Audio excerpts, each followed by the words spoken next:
नमस्कार, प्रणाम, गोड़ लगातानी आप सबके छोट भाई गायक विकास भोजपुरिया एक बार फिर से आप सबके बीच लाइव पानी।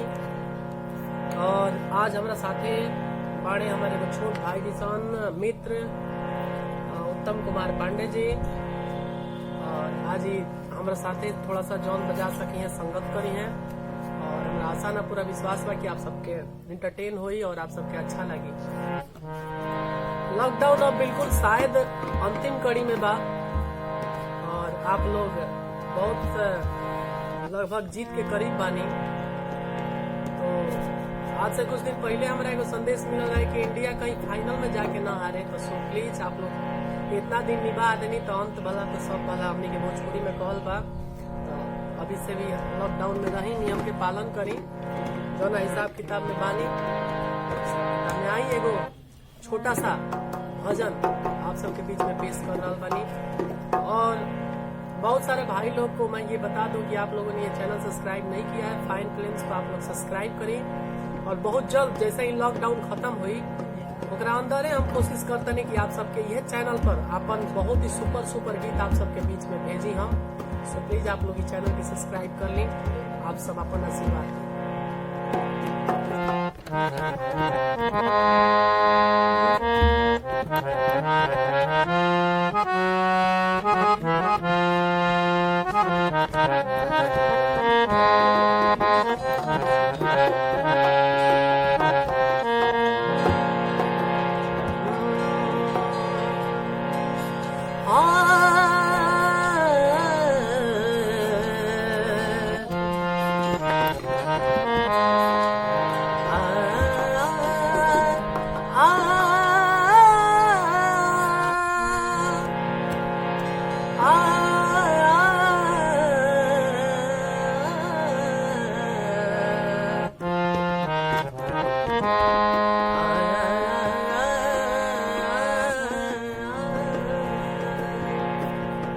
धरती पर जब भी पाप बढ़ल बा, भगवान अपन अलग अलग रूप लेके अपना भक्त की रक्षा कैले बानी।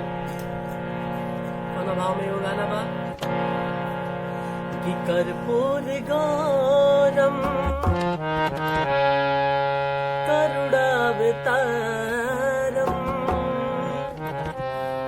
संसार सारम भुजगेंद्र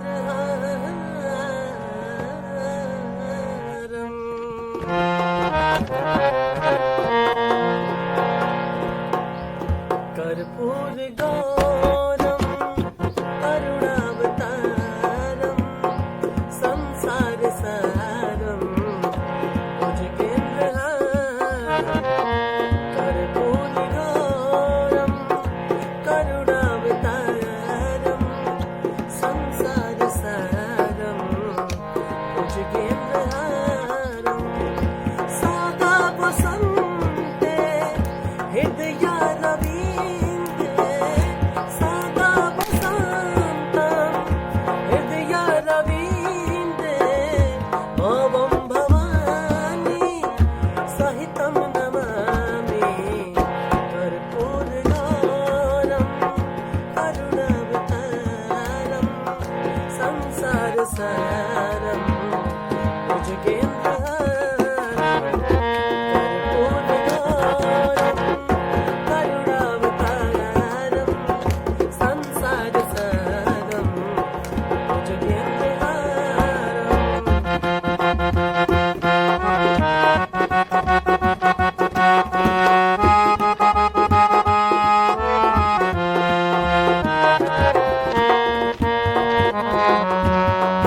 चरणों में स्वयं भगवान विष्णु महेश शीश नवाते हैं।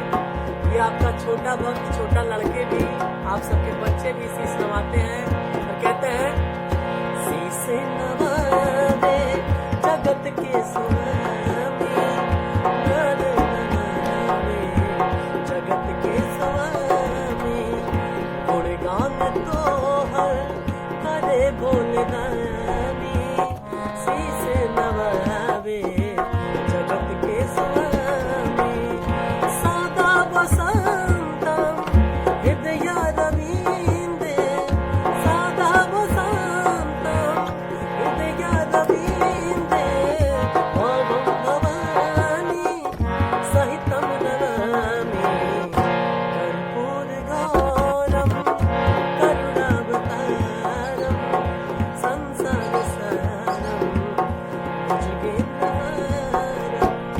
कर्पूर गौरम करुणावतारम, संसार सारम भुजगेन्द्रहारम।